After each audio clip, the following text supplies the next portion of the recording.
Chapter 4, Monday, May 27th through Wednesday, May 29th, 1776.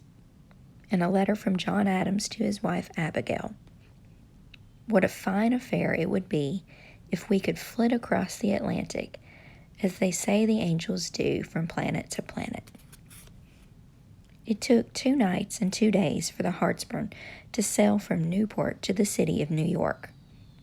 Ruth and me were housed below the packet boat's deck with 6 sheep, a pen of hogs, 3 families from Scotland, and 50 casks of dried cod.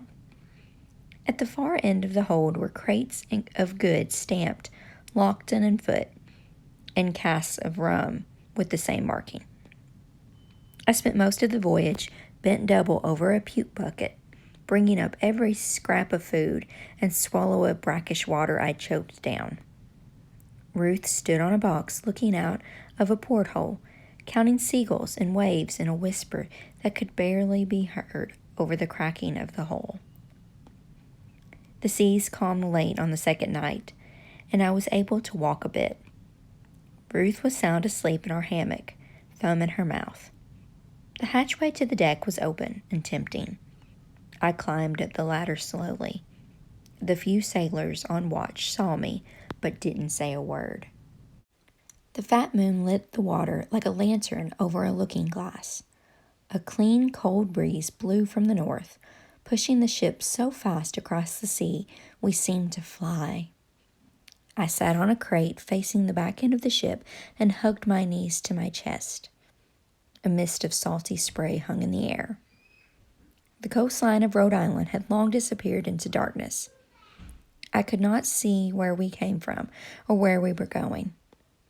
Maybe the ship would spring a leak and sink. Maybe we would be thrown off course and land in a country without New York or people who bought and sold children.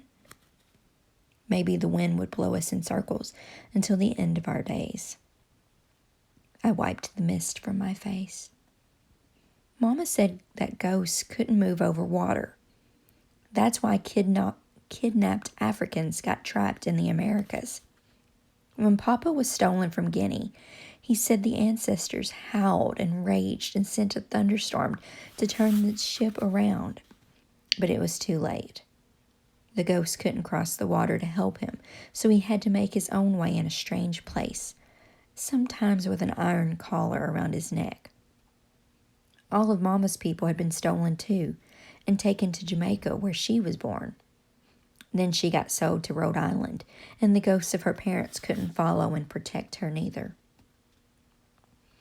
They kept moving us over the water, stealing us away from our ghosts and our ancestors, who cried salty rivers into the sand. That's where Mama was now, wailing at the water's edge, while her girls were pulled out of sight under white sails that cracked in the wind.